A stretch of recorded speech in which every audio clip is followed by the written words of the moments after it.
Howdy Neighbors, David here. And today on Boondock Stallions, let's first take a moment to appreciate the better video quality and the much better sound quality of my new camera. Thank you, Kodak.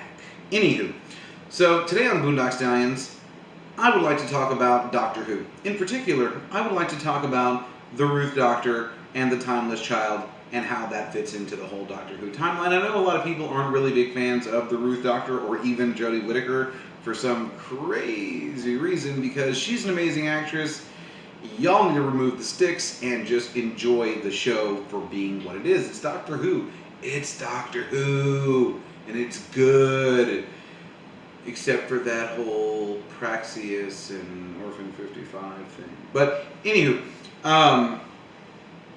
it's a really good show. I like it, and I think I've got a couple of theories that can help us tie in the Ruth Doctor and where she fits into the timeline. Now, before we even get started, let's talk about the greatest plot device slash exposition maker slash wibbly wobbly timey-wimey, I've already said plot device, thing Russell T Davies ever gave us, and that is the Time War. The Time War can be used to explain away any inconsistencies in the show's history. Anything from old Who to new Who that looks different, sounds different, or is different can easily be explained by the Time War and cause an effect of Time Lords and species being pulled out of their own timelines and time locked in the Time War. It's nice. It's neat. There's a little bug. So, having said that, I'm pretty sure that the Ruth Doctor is a version of the Valyard. And I don't mean the Valyard or a regenerated version of the Valyard, because as we know, the Valyard doesn't have regeneration abilities like the Doctor does. And we don't really know exactly what the truth is behind the Valyard. So let's go ahead and say that what the Master said about him is canon, and that he's an amalgamation of the darker side of the Doctor's personalities between his 12th and final regeneration. And it's actually interesting that he says final instead of 13th regeneration, because it implies that this Master might in fact know a little something about the Timeless Child and the fact that the Doctor doesn't need to worry about how many times he can regenerate.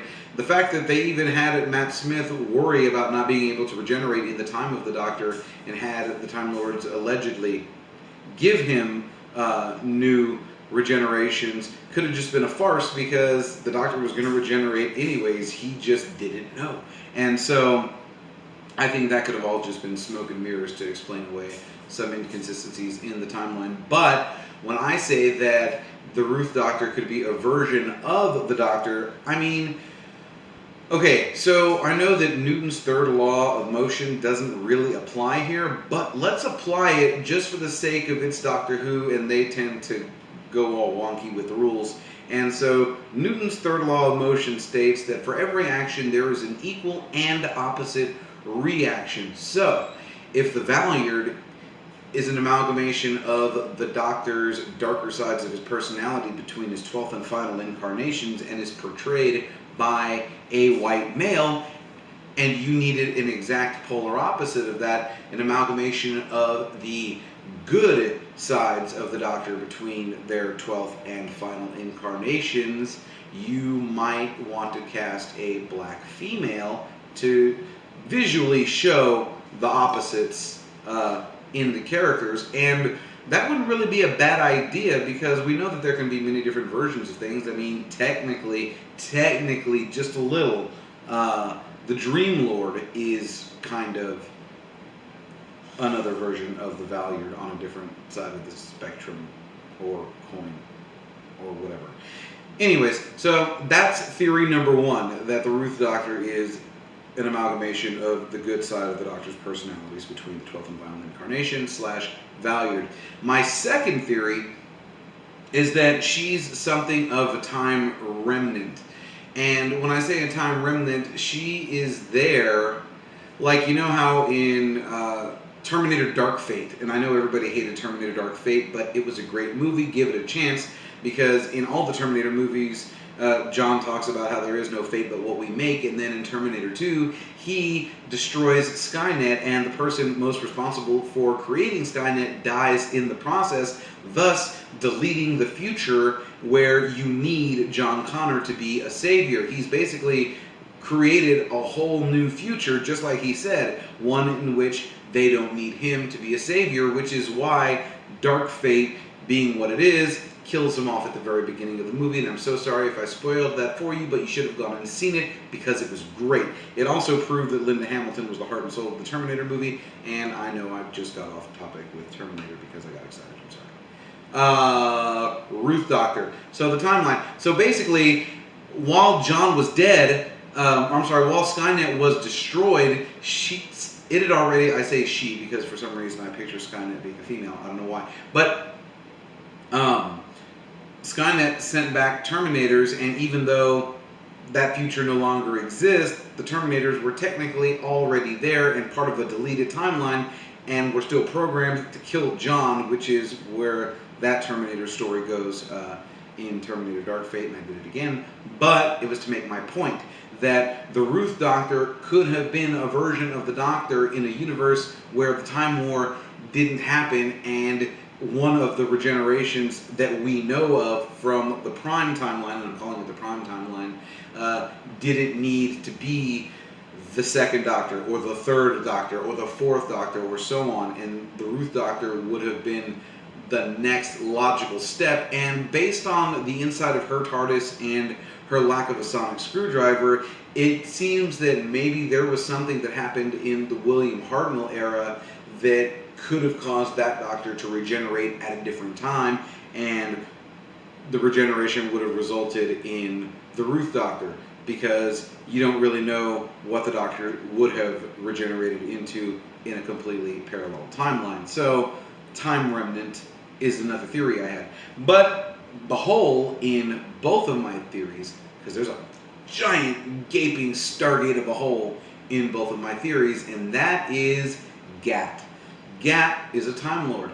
Gat should have been a part of the Time War, unless the Division is kind of like the Cult of Skaro and operates outside of the universe in its own little, maybe in like a bubble universe or in the void, and maybe they had a void machine as well, and that's where Gat's been and doesn't understand why the Doctor, or I'm sorry, the Time Lords no longer exist and Gallifrey's gone, and all of that, because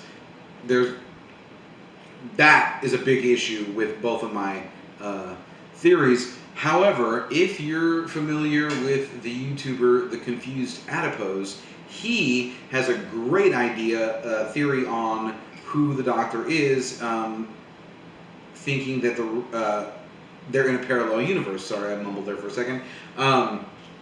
His theory is that from the moment of regeneration from Capaldi to Whittaker, there was a crisis level event that would have put the Doctor into a parallel universe, kind of like in season 2 when they went to Pete's world and there was the Rise of the Cybermen and the Age of Steel two-parter plus the Doomsday finale where Rose ended up getting left. And I'm not saying that it's exactly that universe, but he has a really strong argument for it, and so if you don't know his theory, I'll leave a little link in the description. Y'all can go check it out.